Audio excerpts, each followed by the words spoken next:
Bom dia, Eliakim, como vai?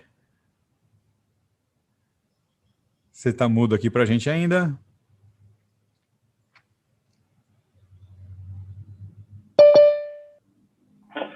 Bom dia, tudo bom, meu amigo? Tudo ótimo, tudo ótimo. Seja bem-vindo aí à nossa programação de hoje. Como você também já é de casa, eu vou aqui liberando, desativando meu vídeo, mas eu estou aqui do lado, se precisar de alguma coisa, eu volto meio-dia e 55, por aí, tá bom? Maravilha, tá certo. Vou Manda começar bala, minha fica à vontade, o apresentação show é aí. seu, Eliakim. Tá bom, obrigado, meu amigo. Vamos lá, deixa eu compartilhar minha tela aqui com você. Xará. Ok, pessoal. Primeiramente, uma boa tarde a todos. Para nós da TP-Link é uma grande honra estar aqui na CT da Segurança fazendo essa explanação sobre o nosso tema hoje é justamente a retomada das aulas, né? Seja em universidades, seja em escolas, e a gente olhando do ponto de vista tecnológico, né? No nosso caso da TP-Link, a gente vai fazer um olhar principalmente da parte de redes, tá? Eu gostaria que vocês nos acompanhassem nessa jornada. Primeiramente, tá? O que a gente tem? A gente tem um cenário de aplicação, certo? Pode ser uma escola, aqui no caso é uma escola ou universidade em formato de campus, mas nada impede que seja um prédio ou apenas uma construção, sem problema nenhum. Não, tudo que a gente vai falar aqui é aplicado, independente do formato físico no qual esteja aplicado o ambiente, tá? O que a gente vai mostrar aqui? A gente vai mostrar, dentro dos cenários de aplicação, o que a gente pode, quais são as necessidades que a gente tem e o que a gente pode agregar em relação à parte de networking, para a gente poder ter um melhor aproveitamento dado esse nosso novo cenário.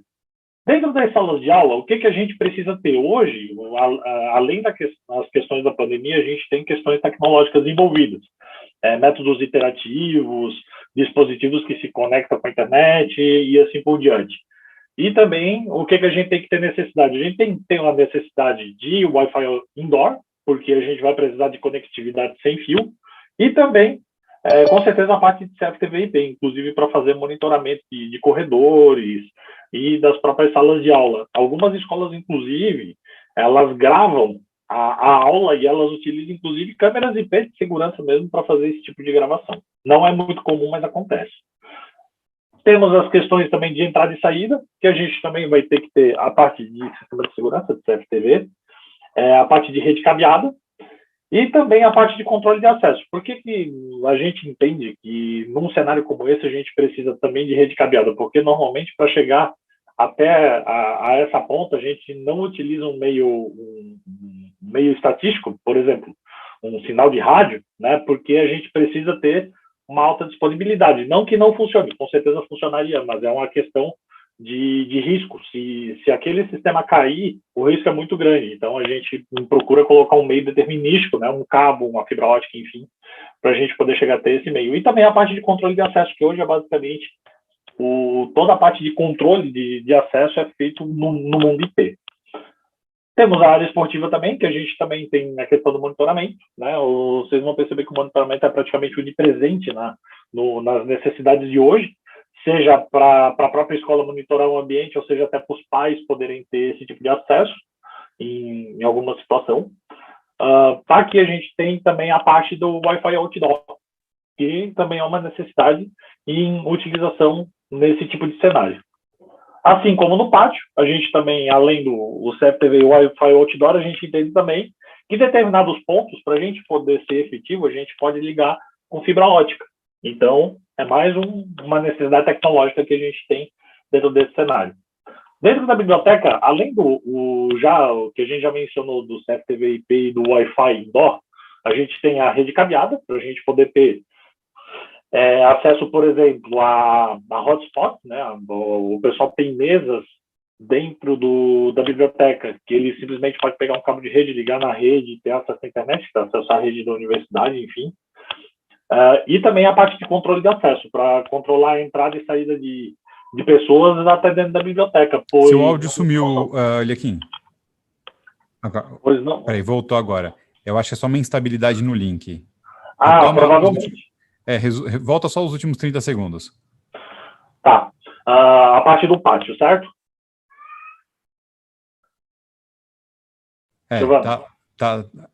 Tá instável, mas vamos lá. Continua. Tá. Deixa eu ver, eu acho que agora vai melhorar. Tá. Então, o que acontece? A parte do pátio, tá? A gente tem a parte de CFTV IP, redes outdoor e também a parte de redes de fibra ótica. Por quê?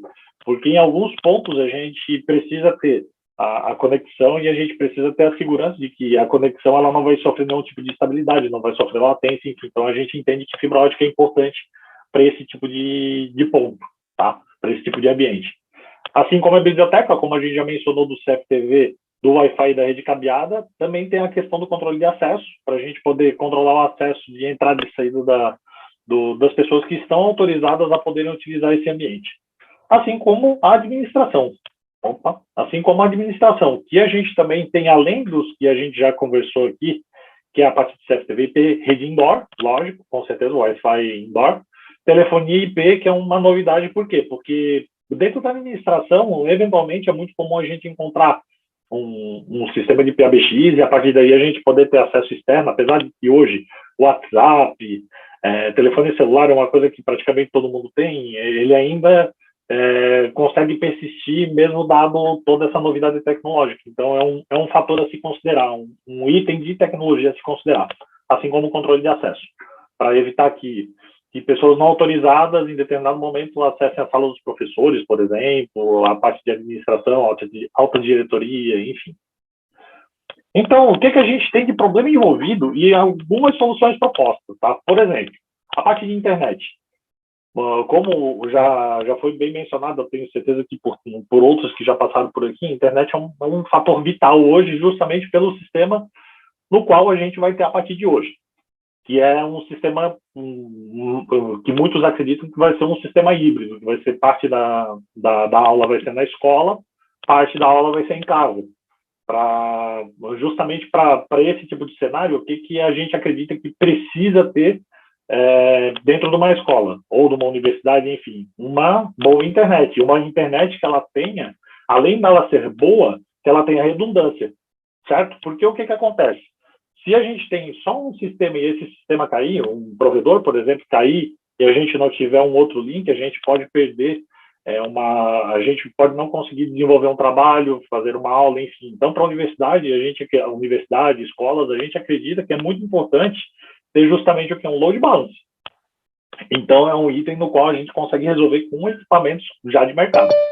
E também a parte de roteadores de alta capacidade, para justamente pegar toda essa quantidade de dados, que como a gente trafega voz e vídeo, é uma quantidade de dados muito grande. Então, a gente precisa ter um roteador que tenha a capacidade de fazer esses direcionamentos de tráfego, tá? Tem a parte da conexão Wi-Fi, com certeza, que é importantíssima para dar mobilidade para todos os usuários. O que a gente entende que é importante? A gente tem equipamento que a gente chama de alta capacidade, de alta densidade, ou seja, eu consigo colocar muitos usuários conectados a um equipamento só, tá? E também a questão da autenticação e da segurança. Utilização de Captive Port, ou utilização de tecnologias que garantem segurança, autenticação por radios, por exemplo, tá? Além disso, a gente também tem que pensar o seguinte, bom, se eu vou colocar o Wi-Fi, se eu vou colocar o meu roteador, o que eu tenho que lembrar para eu poder fazer ele funcionar? Eu tenho que lembrar do seguinte, olha, eu tenho que alimentar esse dispositivo. E a partir daí, o que a gente faz? A gente considera também que a alimentação dos dispositivos é algo importante e para isso a gente pode utilizar suítes com a tecnologia PoE, que é a Power over Ethernet, para a gente poder fazer a alimentação do dispositivo com um cabo e com o mesmo cabo de rede que a gente trafega os dados. E também, como a gente percebeu, em muitas situações, não sendo só longas distâncias de 20, 30 quilômetros, mas também em alguns prédios onde o ambiente pode não ajudar, por exemplo, perto de uma indústria, etc., que pode ter muita perturbação eletromagnética, em algumas situações é interessante a gente utilizar, inclusive, fibra ótica. Um dos pontos no qual a gente mencionou aqui é da longa distância, mas a gente pode utilizar também nesse sentido, tá? Da gente ter um link com uma grande confiabilidade, a gente pode utilizar soluções de fibra ótica.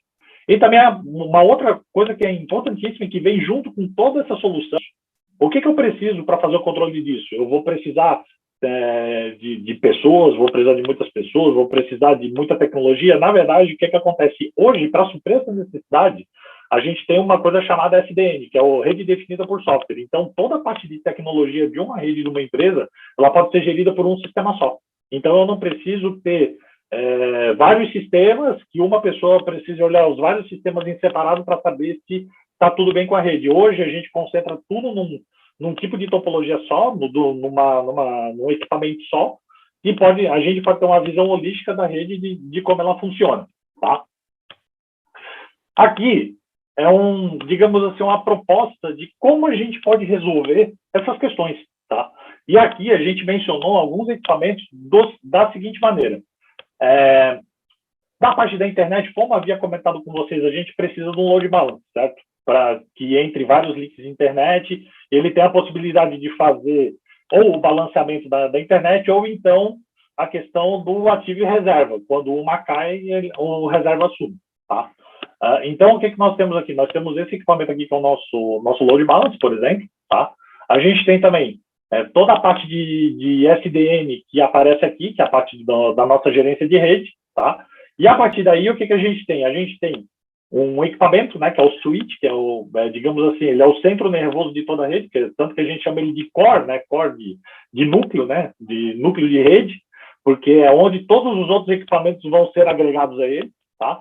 E a partir daí a gente tem o quê? Conexões com outros equipamentos que estão, digamos assim, abaixo da hierarquia, que eu consigo fazer o quê? Conexão com equipamentos via fibra, por exemplo, que é esse caso aqui, que a gente utiliza um canal de fibra ótica, tá? E a partir daqui, a gente tem também essa parte de solução que a gente menciona sempre, dado o cenário de utilização. Por exemplo, nós temos aqui os equipamentos que são Wi-Fi 6, temos equipamentos que são Wi-Fi 5, temos equipamentos outdoor, e esses equipamentos eles são mais colocados onde? Né? Em salas de aula, administração, biblioteca, pátio e área esportiva, que é justamente o que a gente mencionou antes como uma situação. Tá? Assim como a gente tem um outro tipo de ambiente, que é um ambiente da segurança eletrônica. E a gente pode colocar tudo na mesma rede? Muita gente pergunta isso. A resposta é pode, desde que ela seja muito bem configurada, desde que ela seja muito bem definida. Tá? O que acontece? Aqui a gente também pode ligar esses equipamentos aqui na parte nessa parte aqui do switch para resolver esse tipo de problema do CSTV, né, da segurança eletrônica. E aqui, olha só que interessante, a gente pode, inclusive, para um ponto remoto, a gente pode utilizar fibra ótica sem problema nenhum, tá? Isso é bem tranquilo. E também para outras áreas do ambiente escolar, a gente pode considerar também um outro equipamento para poder também fazer essa ligação, para poder suprir administração, suprir biblioteca, suprir outros ambientes, tá? Isso aqui, pessoal, é uma visão geral de como existe uma proposta de solução dos problemas no qual a gente levantou anteriormente. E, para fechar com chave de ouro, o que a gente tem? A gente tem o Omada, que é o nosso SDN, tá? Que ele faz toda a gerência da rede, eu posso acessar ele através de um computador normal ou então através do smartphone, não tem problema nenhum. E o que eu ganho? Tendo toda essa tecnologia embarcada, eu ganho uma gestão centralizada, que é justamente o que a gente comentou com o Omada, tá? Eu tenho uma cobertura sem fio completo, ou seja, eu consigo ter todos os dispositivos que têm o Wi-Fi implementado terem uma comunicação e terem uma experiência muito boa, tá? Eu consigo fazer implantação de Wi-Fi de alta densidade, utilizando principalmente os equipamentos de alta densidade que nós temos, tá? Consigo fazer gerenciamento dos critérios flexíveis. O que isso quer dizer? Isso quer dizer o seguinte, eu consigo definir para cada tipo de usuário qual é o tipo de perfil de acesso que ele vai ter, o que ele pode fazer, o que ele não pode fazer, tá? Eu consigo também ter uma solução remota e rápida de problemas através também do SDN, porque eu posso acessar ele externamente, verificar o que está acontecendo com a minha rede, eventualmente fazer alguma configuração com uma solução em voo, né, sem precisar parar ela. Conexões com fio estáveis, dados nossos equipamentos que a gente tem para esse tipo de solução que a gente dispôs anteriormente. Redes de segurança com comunicação, com autenticação, que no caso seria, como eu falei para vocês, o próprio CapTV Portal, Radius, 802.1x, enfim, N tecnologias nesse sentido. E o roaming com alta eficiência. O que é o roaming, né, gente? É eu sair de um AP, né, de uma conexão de um dispositivo de rede, e eu trocar essa conexão desde que seja transparente para mim, desde que eu não perceba que existiu essa troca. Então, a gente consegue, com esses equipamentos no qual nós expusemos aqui, fazer esse tipo de aplicação, esse tipo de solução e essa experiência do usuário que é fantástica, e principalmente para esse ambiente educacional. Silvano, da minha parte seria isso. Eu quero agradecer imensamente a oportunidade de estar aqui. E aqui estão os meus contatos. Caso vocês precisem entrar em contato comigo, para mim vai ser uma honra poder ajudar vocês em projetos, em soluções, não só de escolas, mas de todos os tipos. Seria isso, meu amigo. Eliakim, show de bola. Foi muito conteúdo, a gente sabe que o tempo é escasso, né? Mas mais rápido do que você explicando com qualidade tudo isso, só os suítes da TP-Link, né?